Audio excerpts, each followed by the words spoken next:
What is up, guys? Today I'm going to be teaching you how to make a very basic logo in Photoshop, kind of like the one above.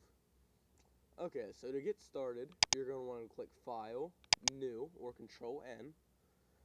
And I already have my presets set up. You're going to want to do width 500, height 500, and you're going to want this to be in pixels.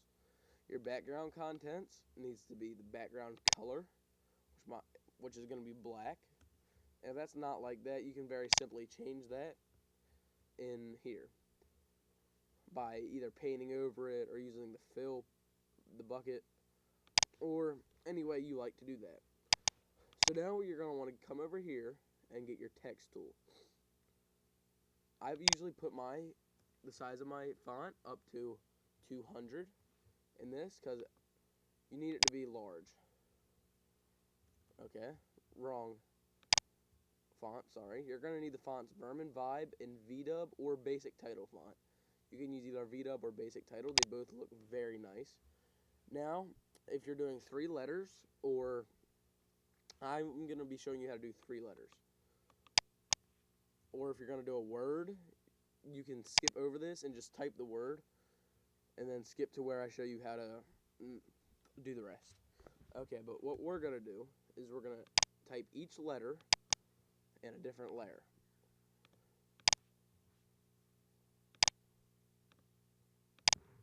Okay, now we got this. You're going to take your P, or whatever your second letter is, and you're going to move it right here. You're going to move it over until there's no black in between them.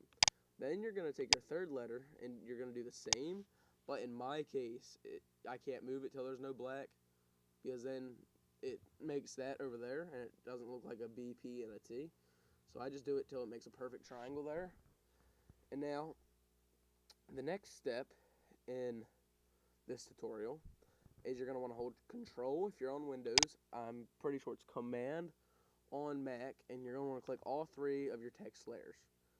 Now you're going to right click and click Rasterize Type. The next step is you're going to right click again and click Merge Layers. This is going to make it into one movable layer, so it's easier on you. Now you're going to want to zoom in. You can use Control Plus, or you can go down here and you can click the zoom. You're going to want to zoom in, and you're going to want to take a rectangular marquee tool, and you just want to highlight this little drop hang down right here, and I'm going to delete it because I don't like the looks of it in a logo. This, and it doesn't make it your own font because it's still derived from another, font that somebody else created that you still can't take credit for, but it still just looks like more of your own creation. The next thing you're going to want to do is you're going to want to right click and click blending options.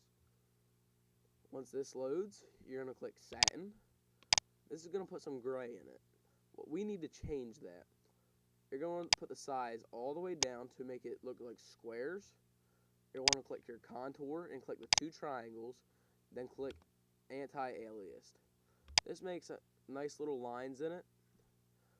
Now I'm going to put this up enough where there's not lines everywhere, but it's just kind of nice. Nice and clean. Which I usually do mine like that, but for this one, I'm going to change it up a little bit. Now, we got this. This looks good, but we're going to make it look a little bit better. You want to right click and click blending options again. You're going to click outer glow, and if it's not already on white, you need to set it on white. Or if you want to mess around with some other colors, you can have a jab at it. Now you're going to turn your opacity up to 80. This doesn't make too much of a difference, but it's noticeable. And then you can play with your size if you want to, but I suggest putting your size at 8. 8 or 7. I've noticed these 2 are very good. Now you're going to want to hit OK. You have a very nice little logo right here. Not really a logo, but it's very basic, and you can consider it a logo. Now the next thing you're going to want to do is you're going to want to make a new layer and get your text tool again. Now you're going to want to put your font size down. I'm using 24 and VDub. Now this is still going to be too big, but you can size that down a little bit later. Okay, now you're going to want to type what you need, and you're going to highlight it and size down to the size you obviously want. Now mine's going to be kind of small. 11, 12 is what I'm using. But VW is a very big font. Like, I'll show you an example. Like, I'll switch to, say, the basic title font that you can also use for this.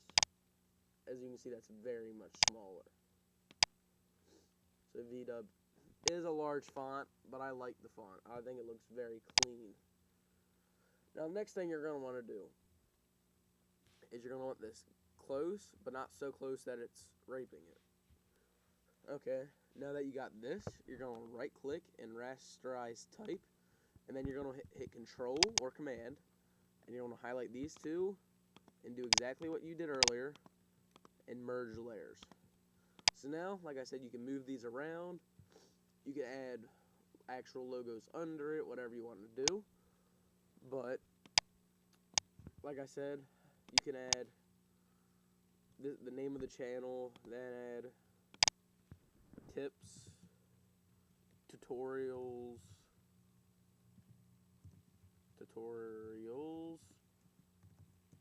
and more, or something like that. Whatever floats your boat, really. This is a very customizable logo. And please send me some of your screenshots, portfolios of what you did with this, and share with me how you did it. Maybe I might make a tutorial of it for you, or you can make your own. Till then, comment, like, subscribe, favorite, whatever you want to do. Unlike, dislike. If you didn't like it, dislike it.